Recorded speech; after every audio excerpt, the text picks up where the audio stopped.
Yeah,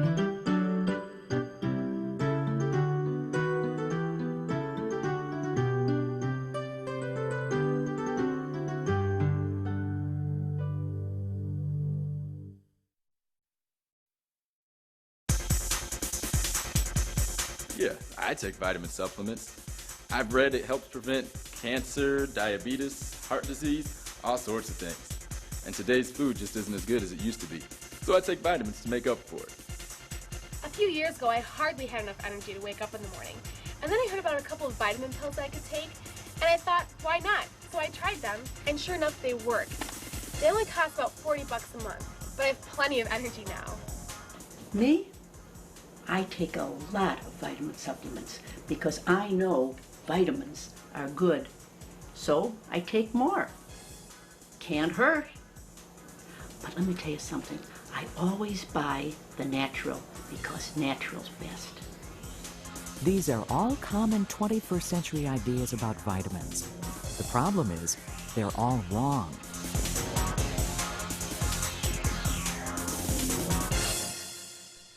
What are vitamins, and why do we need them? To find out, we have to start in the past. July 9th, 1497 to be exact. Explorer Vasco da Gama leaves Portugal with a crew of 170 sailing to India around the dangerous Cape of Good Hope. 10 months later, he reaches India, but 2/3 of the crew die during the voyage, not from storms or pirates, but from a mysterious disease. Move forward 400 years to 1849. Thousands surge to California, drawn by the discovery of gold. But the dreams of instant riches are shattered by an unknown disease that kills 1 of every 10 49ers. Now it's 1862, and the bloody American Civil War rages. Hundreds of thousands die in battle, but the greatest killer is not enemy bullets, it's disease. Now it's 1912. Captain Robert Scott survives frigid and inhuman conditions to plant the British flag in the South Polar ice cap. But the entire party dies on the return journey. Investigation reveals that extreme cold did not kill the explorers. It was disease. The same disease that wiped out da Gama's crew, that killed the 49ers and claimed thousands of victims in the Civil War.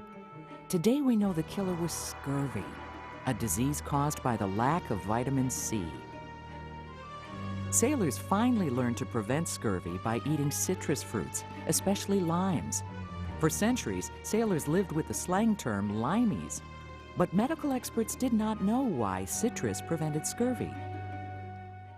Move now to the American South in 1915, where a disease called pellagra strikes over 200,000. The disease starts with rough and flaking skin and leads to nervous and mental disorders. Back then, disease was thought to be caused by infection. Could it sweep the nation as a deadly epidemic? Dr. Joseph Goldberger of the U.S. Department of Health notices that in prisons and asylums, inmates contract the disease, but not the staff.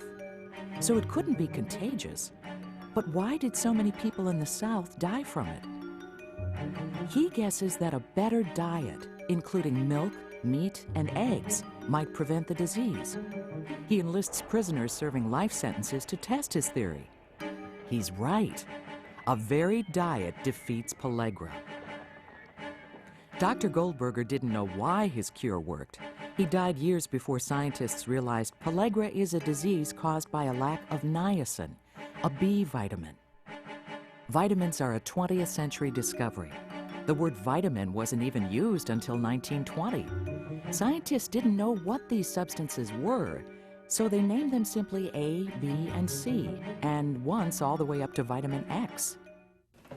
Because we discovered vitamins by curing diseases caused by their lack, many people still believe vitamins are medicines that cure a raft of ills.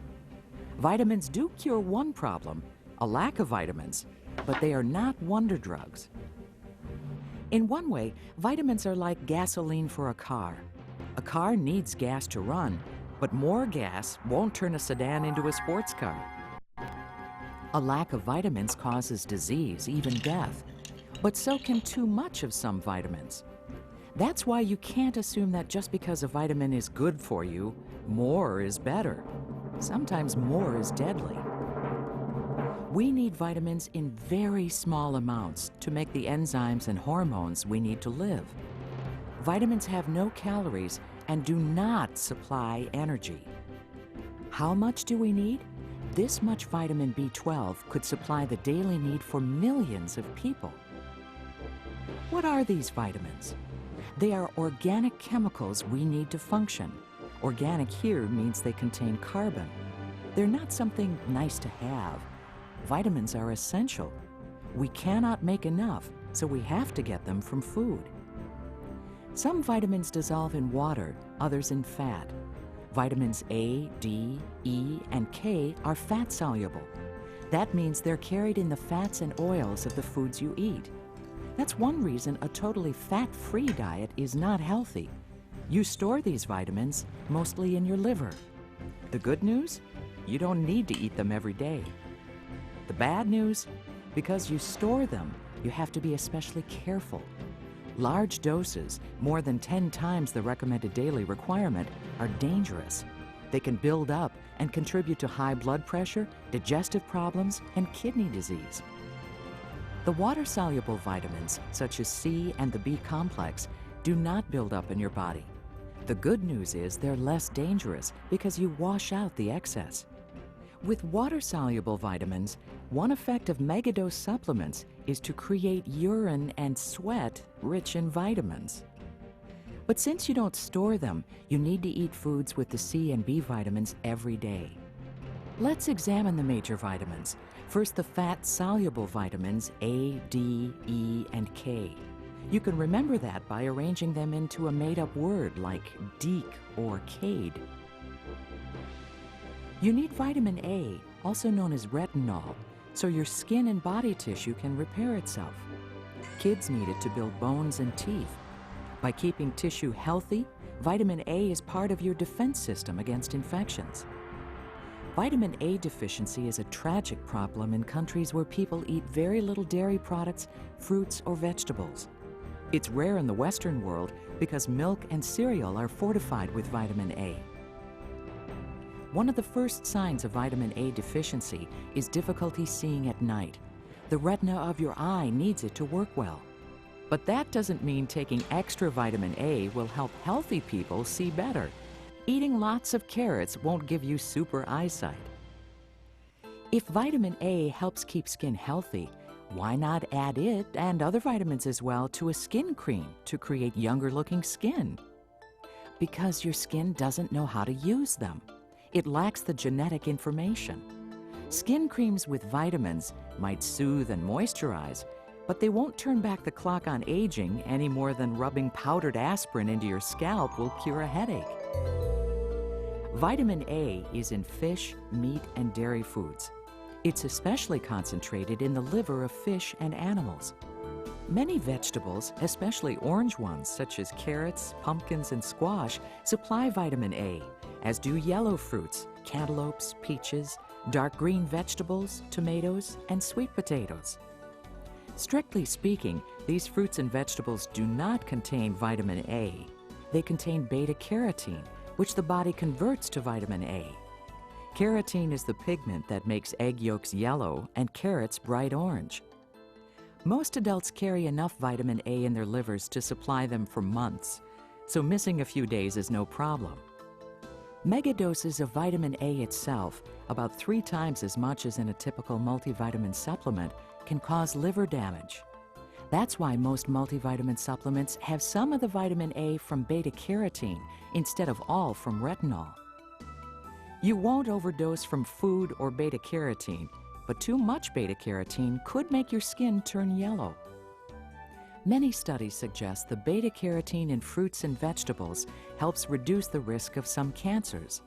But studies have not shown equal protective effect when beta-carotene is taken as a supplement pill. Vitamin D is another fat-soluble vitamin. It's important in bone formation. It helps keep body tissue healthy. It regulates cell growth, the immune system, blood pressures, insulin, brain chemicals, and bones. Important stuff. You make most of your vitamin D when sunshine hits your skin. 15 minutes outdoors 2 or 3 times a week is all you need. If you use a sunscreen with an SPF of 15 or more, it blocks vitamin D formation. Putting on sunblock after 10 minutes in the sun might be a wise compromise. You need some sun, but too much contributes to skin cancer. As with many vitamins, the amount is critical. Too much or too little can be harmful. People who live in Canada and the northern United States don't get enough sun from November to February to activate skin to produce enough vitamin D. They benefit from winter supplements. Milk and margarine are both fortified with vitamin D, so normal sunshine and a pint of milk a day supplies enough vitamin D for the average person. One exception is people over 65. They make about half as much vitamin D as children from the same exposure to sunlight.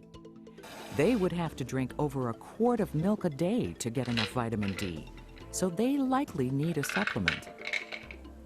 Kids who spend little time in the sun and drink soft drinks instead of milk could also be at risk for vitamin D deficiency.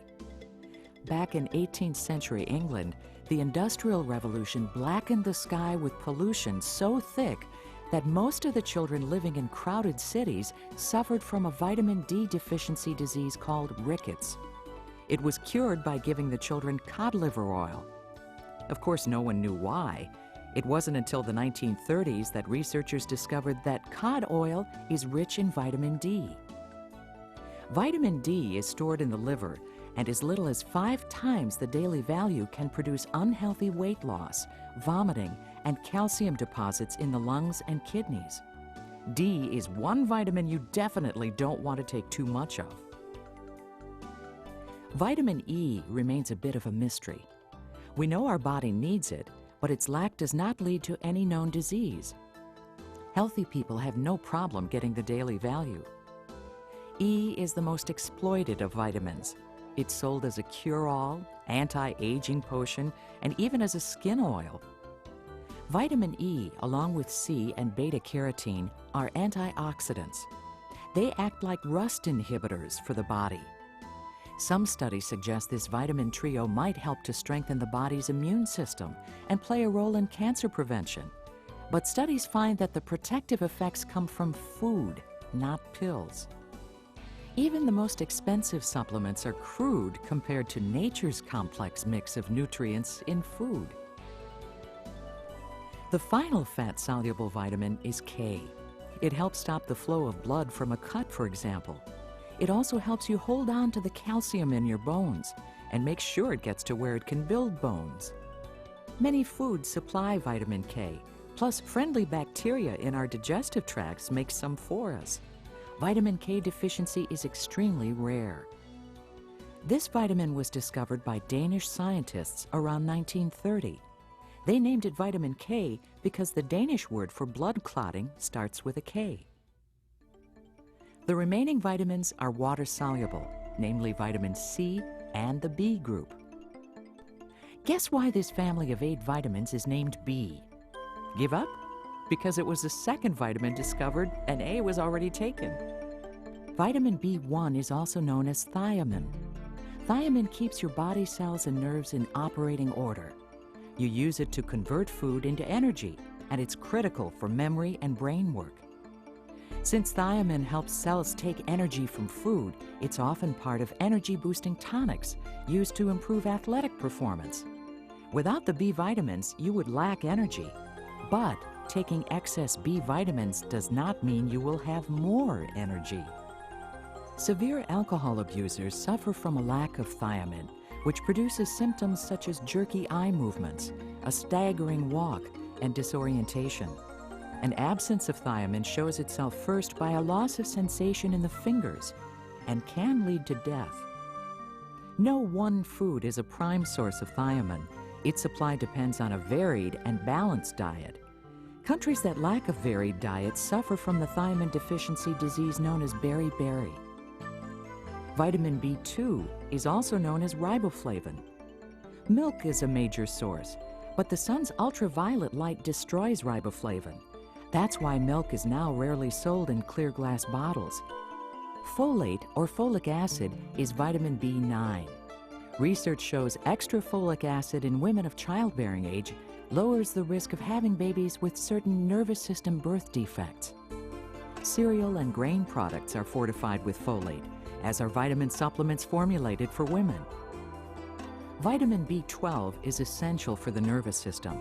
The only people likely to lack B12 are vegans who eat no foods from animals. Meat, milk, and eggs all supply B12. Vitamin B3 is most often called niacin. We saw earlier that niacin deficiency produces a dreadful disease called pellagra.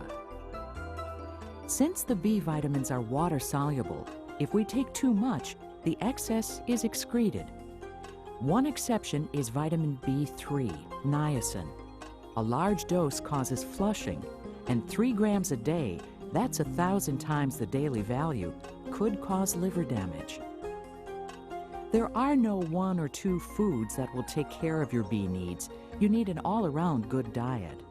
Low levels of B vitamins are common among the elderly because they don't extract the B vitamins from food as well as younger people. So a vitamin supplement is a wise choice. What do humans have in common with monkeys and guinea pigs? They're among the few animals who can't make their own ascorbic acid, better known as vitamin C. They have to get it from food. We take tons of vitamin C yearly in supplements to help relieve stress, prevent allergies, cure colds, or defend against aging. This is in spite of the fact that no scientific agreement exists that it will do any good.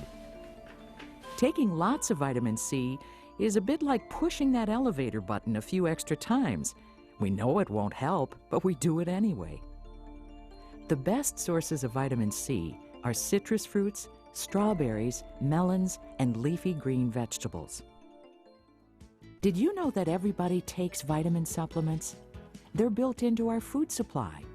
Milk is fortified with vitamin D and skim milk with vitamin A. Flour is enriched with iron and some B vitamins. Margarine has added vitamin A. Vitamin C is added to various fruit-flavored drinks, and many breakfast cereals contain the equivalent of a vitamin pill in each serving. But 80% of Americans do not eat the 5 recommended servings of fruits and vegetables daily. And just try to find whole grains at your nearest fast food outlet. 20 years ago, the American Medical Association concluded vitamin supplements were a waste of money. In 2004, based on more current research, they advised adults to take at least 1 multivitamin pill a day. But vitamin pills will not turn a poor diet into a good one. Some enthusiasts proclaim the advantages of natural vitamin supplements over synthetic ones. But nutrition experts agree that the body cannot tell the difference. They are not merely similar, they're identical. This vitamin C supplement contains vitamin C made from rose hips. The seed pods of the rose are indeed rich in vitamin C, but the vitamin C taken from a rose is no different than that extracted from an orange or broccoli. Rose hip sounds pleasant and is often sold at a premium price. Vitamin supplements could be made entirely from food, but they would cost a lot more and require tons of food to fill those bottles in the supplement section. Read the label and look for a supplement providing close to 100% of the recommended daily values for all nutrients. By the way, the daily values are set very high. You can get along fine with less. Avoid unbalanced supplements that supply a megadose of 1 or more vitamins and very little of others. This ingredient list shows potentially dangerous amounts of some vitamins. Nutrients interact. For example, adding too much iron can cut your body's ability to absorb zinc. Too much vitamin C interferes with the absorption of zinc and copper. So avoid single vitamin supplements without a doctor's advice. Avoid supplements with ingredients for which there's no recognized need. And a warning, keep vitamins away from toddlers. The Poison Control Center reports over 4,000 cases yearly of vitamin poisoning, many from young children taking iron supplements meant for adults. You will read of studies that suggest some vitamins might help prevent this or that disease. Remember that one study is seldom proof.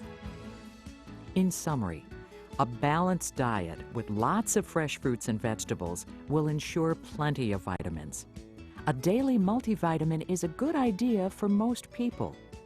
Many research studies might yield confusing results, but one truth stands: get your vitamins from real food. Vitamins are essential to health, but they are not magic potions.